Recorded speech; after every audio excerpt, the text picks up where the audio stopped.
Magandang araw. Tayo ay magsitayo at manalangin.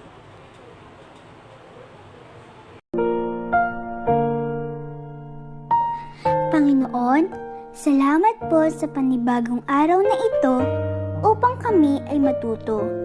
Buksan niyo po ang aming isipan upang lubos na maintindihan ang aming mga aralin. Bigyan niyo din po ang aming mga guro, mga magulang, at mga kamag-aral ng lakas ng katawan at isipan na masigit naming mga aralin.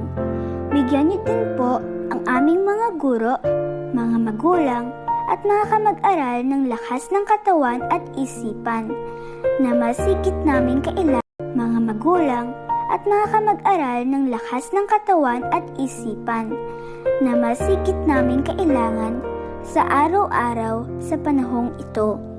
Ang lahat po ng ito ay aming dinadalangin sa iyo, aming Diyos Ama. Amen.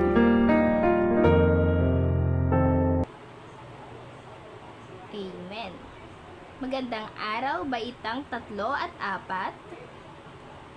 Ngayon, bago kayo umupo ay nais kong pakidampot ang mga kalat sa ilalim ng inyong upuan at ayusin ang inyong upuan. Okay, maaari na kayong umupo. Bago natin simulan ang ating talakayin, ay nais kong malaman kung may mga lumiban ba sa ating klase. Sa unang grupo, mahusay. Pangalawa, mahusay rin. At pangatlo, mahusay rin. Ako ay nagagalak dahil walang lumiban sa ating klase. Bago natin simulan ang ating aralin, ay meron akong inihandang isang awitin. Alam niyo ba ang awiting pambata na kung ikaw ay masaya ay tumawa ka? Mahusay kung ganon, lahat tayo ay tumayo at sabay-sabay umawit.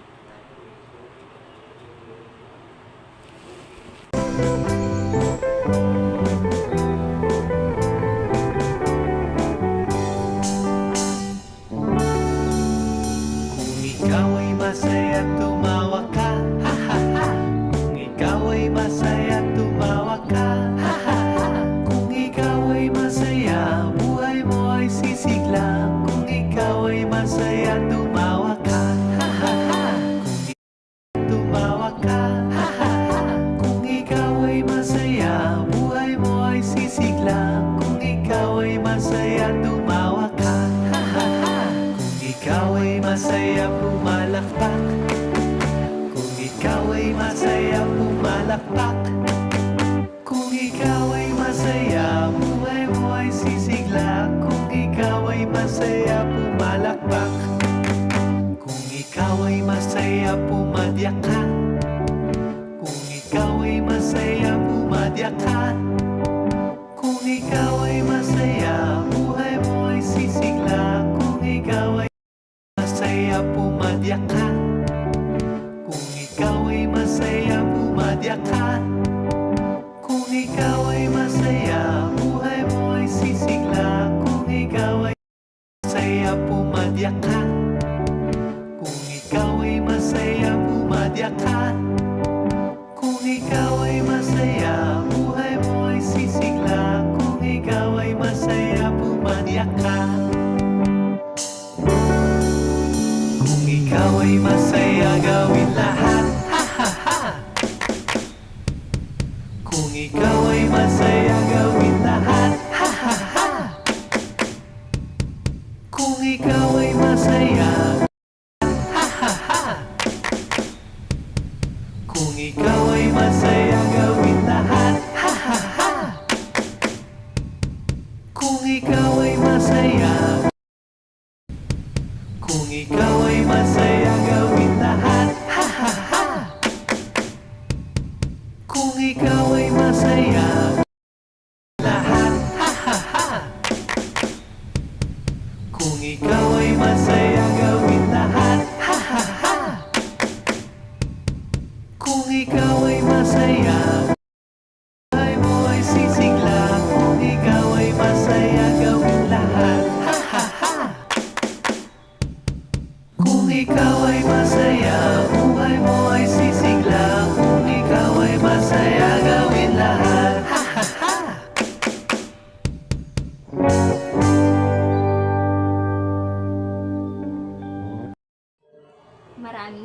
Ngayon ay maaari na kayong umupo. Ngayon, ano-ano nga ba ang kilos o galaw na ginawa natin habang umaawit? Tama, sumayaw, tumawa, umawit at pumalakpak. Mahusay. Dahil ang ating tatalakayin ay konektado sa ating pag-awit. Bago natin simulan ang ating talakayin, narito ang ating layunin.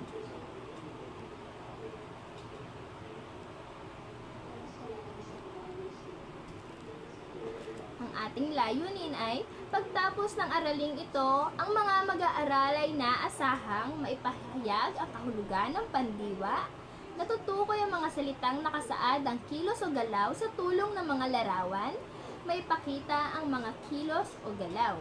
Naunawaan po ba? Okay, mahusay. Dahil ang ating tatalakayin sa araw na ito ay patungkol sa pandiwa. Ano nga ba ang pandiwa? Ang pandiwa o verb sa English ay ang mga salitang nagsasaad ng kilos o nagbibigay buhay sa mga salita. Ano nga po ulit ang pandiwa? Opo, tama. Ang mga kilos o galaw na sinasabi. Gaya ng tama, pagtayo mo, ang pagsagot mo, isa yang halimbawa ng pandiwa. Ngayon, may papakita akong dalawang larawan at nais kong tukuyin nyo ang kanilang kilos o galaw. Unang larawan, sa tingin nyo, ano ang kanilang ginagawa? Ano ang napapansin nyo sa unang larawan? Magaling. Gumagamit ng teknolohiya sa pag-aaral. Nakatutulong nga ba ang paggamit ng teknolohiya sa pag-aaral? Sinong oo? At sino ang hindi? Titingnan natin. At para naman sa pangalawang larawan, sa tingin nyo? Tama. Naabuso. Ngayon, uulitin ko ang aking katanungan. Nakakatulong nga ba ang paggamit ng teknolohiya? Okay. Mamaya natin, mahusay. Tama. Ang paggamit ng teknolohiya ay nakabase sa ating kilos o galaw. Kung ito ba ay makakabuti o hindi makabubuti. Tama. Ang paggamit ng teknolohiya ay depende pa rin talaga sa atin. Kung ito ba ay gagamitin natin sa tamang paraan at wastong oras at kung hindi natin aabusuhin. Ngayon, ano nga ba ulit ang pandiwa? Ang mga kilos o galaw na nagsasaad. Ngayon, sino dito ang gumagamit ng teknolohiya sa kanilang tahanan? Okay, halos lahat tayo. Kasi sa ating makabagong henerasyon ay umusbong na ang iba't ibang teknolohiya. Nakakatulong ba sa inyo ang teknolohiya sa paanong paraan? Sa pagpapabilis ng mga gawain sa araw-araw, sa paninaliksik ng takdang aralin, tama po ba? Tama. Pero may ibang inaabuso ang teknolohiya, gaya ng pagkalulong sa online games, paggamit ng social media ng hindi tama. Okay. Ngayon, narito ang inyong paglalapat. Hahatiin ko ang inyong klase sa dalawang grupo at ang unang grupo ay maninindigan sa sumasang-ayon at ang pangalawang grupo naman sa di sumasang-ayon.